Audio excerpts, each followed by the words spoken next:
My name is Claudia Wright. I am in the Department of Sociology. I'm an assistant professor. What I am hoping to talk today about is how to use news articles to engage students and to foster critical thinking.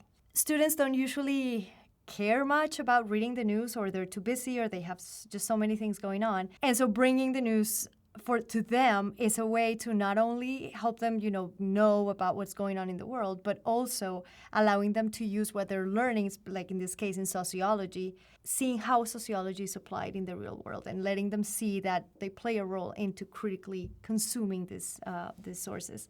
It helps them also to be informed about the different groups and cultures, right? Especially if they are not part of that culture, the news plus the theoretical knowledge that they're getting from the class or the readings in sociology will really help them understand a little bit deeper of what the news article is about. They're also looking at who is saying what and which speech is left out of those news articles. With AI, this has been really great because AI cannot choose a news article for you. I've tried it, and they can't.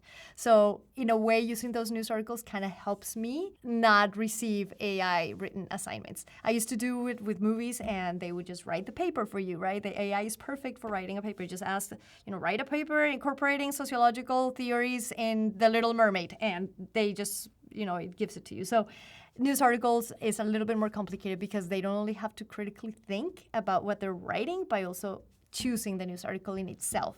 It's an exercise of critical thinking. I also use them in my lectures, so if I see an interesting news, like some news article that would work for the week, then I go ahead and change the lecture and incorporate it there. For this quarter, I'm trying something a little bit new. I'm having the news articles be part of what they have to read for the week, and then we go ahead and discuss them in class. If you want them to read, obviously you have to, produce some sort of quiz or something so that they're accountable for what they read or what they watch. For another class that I was teaching last quarter, you can see in the announcement, so there's more on the Darien Gap. And so you click on it. Usually I would have either the link or I would have the full article. So I would just go to the New York Times and copy paste it into Canvas. Like the first day of class, I show them how to navigate, how to go to the New York Times using the library.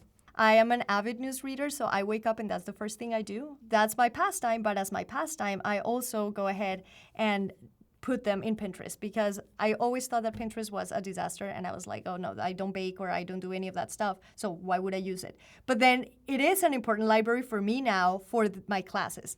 So with Pinterest, I created a big folder called Classes, and within Classes, I've looked at classes that I've taught before, classes that I will teach in the future, and so I start adding content to it.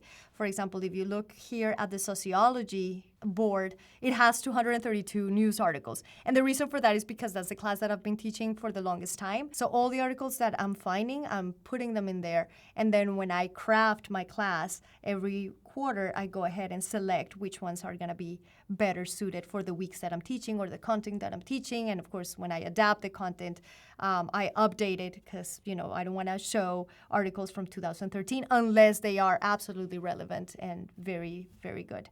The news article allows us as professors to cater to different ways that students learn, because some of them are going to learn, more visually, or some of them are going to learn more by reading, some of them are just the lectures. So the news articles are a great way to put it in simple terms what you can be seeing in the theory in sociology.